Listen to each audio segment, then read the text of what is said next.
Veronica dengan NPM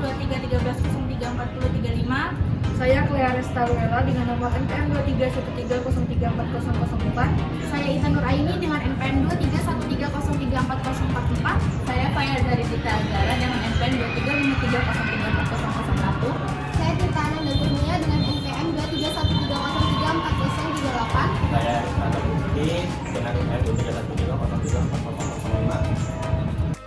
Baik, sebelumnya kami mengucapkan terima kasih kepada Ibu Mary Herlina SPD MPD selaku dosen mata kuliah hidrologi yang telah memberikan kesempatan kepada kelompok kami untuk dapat mengerjakan UTS dengan tema air tanah. Baik, sebelumnya dapat kita ketahui bahwasanya air hujan yang turun ke bumi terbagi menjadi dua, yaitu yang pertama air hujan yang ada di atas permukaan tanah, dan yang kedua yaitu air hujan yang meresap ke dalam tanah. Pengertian air tanah sendiri yaitu air hujan yang meresap ke dalam tanah. Untuk lebih lanjutnya, sebelumnya kita akan membahas tentang latar belakang dari air tanah tersebut. Air tanah sebagai sumber kehidupan bagi setiap makhluk hidup di bumi. Tanpa air, bumi tidak akan pernah memiliki kehidupan. Air adalah sumber kehidupan dan mengambil peran yang sangat penting untuk menunjang aktivitas manusia, baik aktivitas di dalam ruangan maupun di luar ruangan, itu semua tetap membutuhkan air untuk keberlangsungan aktivitas tersebut. Dengan semakin berkembangnya seluruh aspek kehidupan sebagai dampak meningkatnya laju pertumbuhan penduduk dan pembangunan, maka meningkat pula pelayanan air. Oleh sebab itu, perlunya kita menjaga kualitas air untuk generasi selanjutnya. Sebelum kita masuk ke materi inti, di sini kami mengambil 5 rumusan masalah. Yang pertama yaitu apa itu air tanah, kemudian yang kedua apa saja klasifikasi air tanah, yang ketiga bagaimana proses pembentukan air tanah, yang keempat apa manfaat air tanah bagi alam sekitar, yang kelima apa saja kelebihan serta kekurangan dari air tanah. Melihat dari 5 rumusan masalah tersebut, tentu saja ada manfaat serta tujuannya. Yang pertama yaitu untuk mengetahui apa itu air tanah, yang kedua untuk mengetahui apa saja klasifikasi dari air tanah tersebut, yang ketiga mengetahui bagaimana proses pembentukan air tanah, yang keempat untuk mengetahui apa manfaat air tanah bagi alam sekitar, dan yang kelima untuk mengetahui apa saja kelebihan serta kekurangan dari air tanah tersebut. Mungkin untuk lebih lanjutnya akan dijelaskan oleh rekan-rekan saya. Baik, sebelum mempelajari tentang air tanah lebih lanjut, alangkah baiknya kita mengerti apa itu arti dari air tanah. Secara umum, air tanah diartikan sebagai air yang berada dan berasal dari lapisan tanah, baik air yang berada pada lapisan tanah tak jenuh maupun air yang berada pada lapisan tanah jenuh. Sedangkan berdasarkan Undang-Undang Nomor 7 Tahun 2004 mengenai sumber daya air yang mendefinisikan air tanah sebagai air yang terdapat di lapisan batuan di bawah permukaan tanah. Pengertian tanah menurut para ahli. Yang pertama ada menurut Bauer, air tanah adalah air yang terdapat di bawah permukaan bumi dalam ruang pori tanah dan di rekahan formasi batuan. Yang kedua ada Scanlon. Air tanah adalah air yang tersimpan atau terperangkap di dalam lapisan batuan yang mengalami pengisian atau penambahan secara terus-menerus oleh alam. Yang ketiga ada Danaryanto. Air tanah adalah semua air yang terdapat dalam lapisan tanah atau batuan di bawah permukaan tanah, termasuk mata air atau artesis. Berdasarkan perkiraan jumlah air di bumi, menurut UNESCO 1978 dalam Chow et al. Dijelaskan bahwa sebenarnya jumlah air tanah yang ada di bumi ini jauh lebih besar dibanding jumlah air permukaan. 98% dari semua air di daratan tersembunyi di bawah permukaan tanah dalam pori-pori batuan dan bahan-bahan butiran. Ada 2 sumber air tanah, yaitu air hujan yang meresap ke dalam tanah melalui pori-pori atau retakan dalam formasi batuan dan akhirnya mencapai muka air tanah, dan air dari aliran air permukaan seperti sungai, danau, dan reservoir yang meresap melalui tanah ke dalam lajur jenuh. Air tanah adalah sumber persediaan air yang sangat penting. Banyak sungai di permukaan tanah yang sebagian besar alirannya berasal dari tanah. Sebaliknya, juga aliran air sungai merupakan sumber utama untuk imbuhan air tanah. Pembentukan air tanah mengikuti siklus air di bumi yang disebut daur hidrologi, yakni proses alamiah yang berlangsung pada air di alam, yang mengalami perpindahan tempat secara berurutan dan terus-menerus. Air yang turun ke bumi sebagai air hujan sebagian besar akan mengalir di permukaan tanah sebagai air permukaan, seperti sungai, danau, atau rawa. Sebagian kecil air hujan tersebut juga meresap ke dalam tanah dan masuk ke dalam zona jenuh, sehingga menjadi air tanah. Air tanah dapat berada di bawah permukaan tanah dalam bentuk kumpulan air, seperti pada gua bawah tanah atau sungai bawah tanah. Keberadaan air bawah tanah dapat mencapai kedalaman puluhan bahkan ratusan meter di bawah permukaan bumi. Berbeda dengan air permukaan yang siklusnya berlangsung cepat, hari, minggu, atau bulan. Air tanah berlangsung lama, tahunan hingga ratusan tahun. Air tanah merupakan salah satu sumber daya air yang volume dan eksistensinya terbatas, serta kerusakannya dapat mengakibatkan dampak yang luas, dan upaya pemulihannya sulit dan mahal untuk dilakukan. Untuk itu, maka sebelum dilakukan eksploitasi terhadap cadangan air tanah, harus dipahami terlebih dahulu jenis dan karakteristik daripada air tanah yang akan dieksploitasi. Secara umum, air tanah akan mengalir sangat perlahan melalui suatu celah yang sangat kecil dan melalui butiran antar batuan. Batuan yang mampu menyimpan dan mengalirkan air tanah ini disebut dengan akuifer. Air tanah dapat dikelompokkan berdasarkan letaknya pada permukaan tanah dan berdasarkan asalnya. Berdasarkan letaknya, air dibagi menjadi dua jenis, yaitu air tanah freatik dan air tanah dalam atau artesis. Lalu berdasarkan asalnya, air tanah dibagi menjadi tiga bagian, yaitu air tanah meteorit, air tanah baru, dan air tanah tubir atau konate. Berikut akan dibahas satu persatu. Yang pertama, air tanah freatik, yaitu air tanah yang berasal dari lapisan dangkal dan tidak jauh dari permukaan. Salah satu macam-macam air tanah yang paling mudah untuk didapatkan dibandingkan dengan air tanah lainnya. Air tanah freatik adalah air tanah yang berada di lapisan kulit bumi yang poreus atau sarang. Lapisan air tersebut di atas lapisan yang tidak tembus oleh air atau dua lapisan yang tidak tembus air. Air tanah freatik merupakan air tanah dangkal yang letaknya tidak jauh dari permukaan tanah serta berada di atas lapisan kedap air atau impermeable. Contohnya air sumur yang terletak di antara air permukaan dan lapisan kedap air atau impermeable. Air tanah freatik atau air tanah dangkal secara fisik memiliki tampilan yang tampak bening. Namun, bila sumber dari air tersebut tercemar, maka air tanah freatik ini bisa saja memiliki kandungan zat kimia mangan, dan besi yang tinggi. Untuk mendapatkan air tanah freatik ini, kita perlu menggali tanah setidaknya sedalam 9 hingga 15 meter untuk dibuat menjadi sumur. Yang kedua, air tanah dalam atau artesis.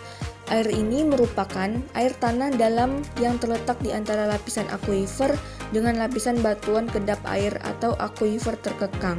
Air tanah artesis atau artesis water adalah air yang berada di antara dua lapisan batuan yang kedap air. Air tanah satu ini merupakan macam-macam air tanah yang paling dekat dengan lapisan permukaan tanah dan berada di lapisan kedap air pertama. Air artesis juga disebut dengan air tanah dalam karena terdapat pada kedalaman 80 hingga 30 meter dari permukaan tanah. Air ini juga dapat diminum langsung karena sudah mengalami penyaringan sempurna, sehingga telah bebas dari bakteri. Biasanya, jenis air tanah artesis ini sering digunakan untuk mengatasi kekeringan meskipun pada musim kemarau panjang, karena air tanah artesis merupakan macam-macam air tanah yang memiliki debit air yang stabil, meskipun untuk membangun sumur artesis ini juga membutuhkan biaya yang cukup banyak. Kita bisa mengambil air tanah artesis dengan pompa air khusus berkapasitas besar. Bahkan air tanah satu ini juga bisa keluar sendiri bila tekanan air cukup besar dan membentuk sumur artesis. Lalu berdasarkan asalnya, air tanah dapat dibagi menjadi 3 jenis, Yang pertama, air tanah meteorit atau VADOS merupakan air tanah yang berasal dari proses presipitasi atau hujan dari awan yang mengalami kondensasi bercampur debu meteorit. Air tanah yang sering juga disebut dengan air tanah meteorit ini merupakan hasil dari hujan yang dalam prosesnya di atmosfer mengalami kondensasi serta percampuran debu meteor yang melesak pada lapisan atmosfer dan habis di lapisan tersebut. Air ini juga merupakan hasil dari percampuran debu pembakaran meteor dengan awan yang mengandung titik-titik air. Air tanah VADOS ini mengandung debu meteor seperti kimia air berat H3 hingga tritium. Air tanah VADOS juga sering disebut sebagai air tua. Lalu yang kedua, air tanah baru atau juvenil merupakan air tanah yang terbentuk dari dalam bumi karena intruksi magma. Air tanah juvenil ditemukan dalam bentuk air panas atau geyser. Air tanah ini terbentuk dari hasil proses intrusi magma pada kedalaman tertentu. Salah satu macam-macam air tanah yang disebut juga dengan air tanah magma ini biasa ditemukan di kawasan yang berdekatan dengan gunung berapi. Air tanah juvenil ini biasanya memiliki kandungan belerang yang tinggi. Bila prosesnya ke permukaan bumi melewati struktur lapisan pada batuan belerang. Setelah sampai di permukaan tanah, air tanah juvenil ini terbentuk menjadi air panas atau geyser. Yang ketiga, air tubir atau konet. Air tubir merupakan air tanah yang terjebak pada lapisan batuan purba atau batuan metamorf. Air tanah tubir atau konet water adalah air tanah yang terperangkap dalam rongga-rongga batuan endapan. Air jenis ini termasuk juga air yang terperangkap pada rongga-rongga batuan beku lelehan pada saat magma keluar permukaan bumi. Air tersebut memungkinkan berasal dari air laut atau air darat. Jenis air ini juga disebut dengan air tersengkap atau air purba karena sering ada di dalam batuan selama ribuan bahkan jutaan tahun lamanya. Air tanah satu ini memiliki salah satu karakteristik di mana kandungan garamnya lebih tinggi dibanding air laut. Apabila terjebak dalam batuan sedimen di sekitar gunung berapi, jenis air dari proses geologi ini menjadi air yang mengalami mineralisasi secara sempurna. Sebagai tambahan, ada juga air fosil, yaitu air tanah yang terperangkap dalam rongga-rongga batuan dan tetap tinggal di dalam batuan tersebut sejak penimbunan terjadi. Dan air pelikular, yaitu air yang tersimpan dalam tanah karena tarikan molekul-molekul tanah. Selanjutnya saya akan menjelaskan tipe-tipe aquifer air. Yang pertama, aquifer bebas atau yang disebut dengan unconfined aquifer. Aquifer ini memiliki permukaan atas yang terhubung langsung dengan atmosfer, sehingga air dapat masuk melalui infiltrasi langsung dari permukaan. Tinggi muka air di aquifer ini ditentukan oleh tingkat curah hujan dan kondisi permukaan tanah. Aquifer ini lebih rentan terhadap kontaminasi karena tidak memiliki penghalang alami dari permukaan. Yang kedua yaitu aquifer tertekan atau confined aquifer. Aquifer ini terletak di antara dua lapisan geologis yang tidak dapat ditembus air atau impermeable seperti tanah liat atau batuan padat. Air di aquifer ini berada di bawah tekanan dan jika sumur dibor ke dalam aquifer ini, air bisa mengalir keluar dengan tekanan menciptakan sumur artesis. Selanjutnya ada yang namanya aquifer semi tertekan atau disebut leaky aquifer. Aquifer ini memiliki lapisan atas atau bawah yang semi permeable, memungkinkan beberapa aliran air masuk atau keluar tetapi masih memiliki elemen tertekan. Aquifer ini memiliki karakteristik campuran antara aquifer bebas dan aquifer tertekan. Selanjutnya saya akan menjelaskan tentang proses pembentukan air. Yang pertama, penguapan yang mengakibatkan air menguap menuju udara dan bergerak meninggalkan tanah. Selanjutnya, air kembali turun ke tanah dengan berwujud air hujan dan akan ditampung oleh sungai, danau, dan laut. Lalu, air ada yang masuk ke tanah dan selanjutnya menjadi sumber air. Sumber air akan selalu tersedia jika daerah resapan air tidak kering. Adapun contoh daerah resapan air yaitu hujan. Cekungan air tanah. Jadi, cekungan air tanah adalah suatu wilayah dibatasi oleh batas hidrogeologis. tempat semua kejadian hidrogeologis ini, seperti proses penyembuhan, pengaliran, dan pelepasan air tanah berlangsung. Tahu Kodatie pada tahun 2012. Contoh cekungan air tanah ini yang terkenal adalah cekungan Ogallala di Amerika Serikat bagian tengah, yang merupakan salah satu sumber utama air tanah bagian pertanian di wilayah tersebut. Cekungan air tanah ini juga dapat ditemukan berbagai belahan dunia, seperti cekungan Amazon di Amerika Serikat itu, dan cekungannya Indo-Gangetik di Asia Selatan. Adapun manfaat air bagi alam sekitar itu ada 3. Yang pertama, keperluan rumah tangga seperti mandi, mencuci, memasak, dan meminum. Yang kedua, irigasi pertanian. Sawah petani yang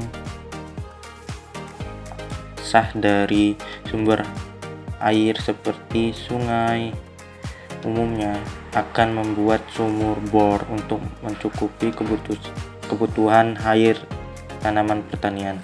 3. Sebagai sumber pembangkit listrik. Kandungan air tanah. Di dalam kandungan air tanah terhadap unsur utama air tanah atau major constituents yang memiliki kandungan 1,0 sampai 1000 mg per liter, yaitu kalsium, natrium, magnesium, sulfat, klorida, silika, dan bikarbonat. Dan terdapat juga unsur sekunder air tanah atau secondary constituents yang memiliki kandungan 0,01 sampai 10 mg per liter, yaitu besi, strontium, kalium, karbonat, nitrat, boron, dan fluorida. Lalu, apa sih kekurangan dalam air tanah? Kekurangan dalam air tanah yang pertama ada pencemaran. Air tanah lebih sulit dibersihkan dibandingkan dengan air permukaan jika terkontaminasi. Pencemaran dari pestisida, limbah industri, dan bahan kimia berbahaya lainnya yang bisa sangat sulit dan mahal untuk diatasi. Yang kedua, ada pengaruh terhadap ekosistem.